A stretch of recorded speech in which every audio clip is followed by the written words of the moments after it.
you know, when I relived that day so many times, and you know, I remember watching in the video, and if you watch the video in its entirety, I'm talking about 5, 6, 7, 8 minutes after the shooting happened, you really get a perspective of how people act, you know, post-shooting incident. And on that particular day, as you saw the board members getting up from behind the desk and starting to realize they were alive, they weren't in heaven, I said that. I realized when I came up and Mr. Husfeld stood up, I knew one of two things: either we were both dead and in heaven, or we were both still alive. And when he spoke to him and he came out and he put his arm around me, hugged me, and he held me, you're kind of thinking, I wonder if they're all feeling how I am as I watch that video time after time now, studying it.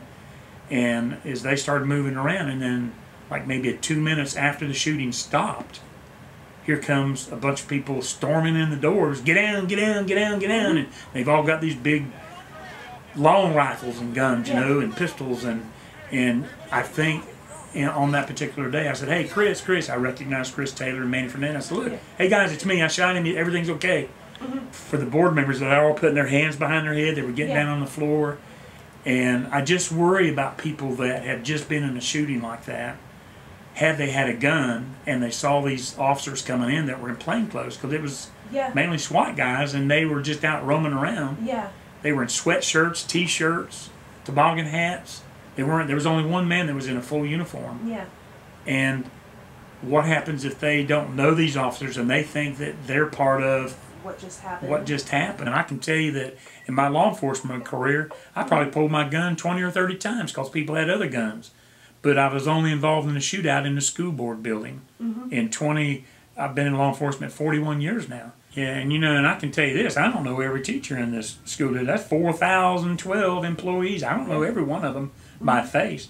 Had they jumped up with a gun in there, I would have thought maybe possibly that they were involved with Clay Duke in this shooting. I would have shot them. Just with that many people shooting and us not knowing who they are, and they're in plain clothes in the hallway, and the bad guys in plain clothes, I just see scenarios that I don't want to see. What happens if a teacher sees a guy in the class, in the hallway with a gun? Is she going to abandon her class to go to that shooter? I mean, I brought that up with Sharon, you know, because you're supposed to lock the doors and not go out. And take care of your kids. So now you're going to leave your kids behind and go take care of a shooter? Okay, now a shooter down the hallway's got an AR-15 or an AK-47 rifle, and you've got a .38 pistol or a little handgun. You're going to go after that guy with a handgun, you know? I worry about those things, you know. I mean, I know it's better than nothing to at least have a handgun there and you can fire some shots down the hallway and maybe it'll run them off, but then maybe it'll draw that fire towards you and they'll come after you. To me, I would love to have the retired military, retired cops there, and let the teachers do what they're supposed to do, teach and carry on with the educational process. In the shootout that I was involved in, I had to lay down cover fire to move. He had me pinned down, was shooting at me, and I laid down 4 rounds. Boom, boom, boom.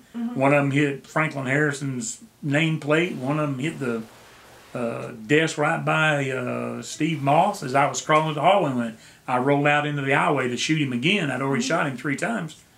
He put the gun to his head and pulled the trigger right in front of me. Most of these guys, like Clay Duke, the fellow that I was involved in the shooting with, he was there for suicide by cop. Because he said it several times. I'm going to die today, but some of y'all are going to die too. I'm going to die today.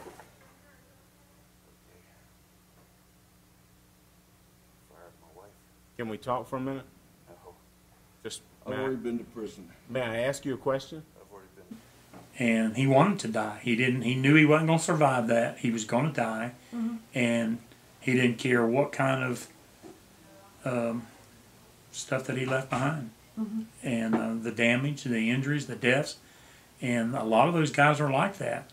And I just feel like if it's going to be a battle like that, I want to have people that are battle ready.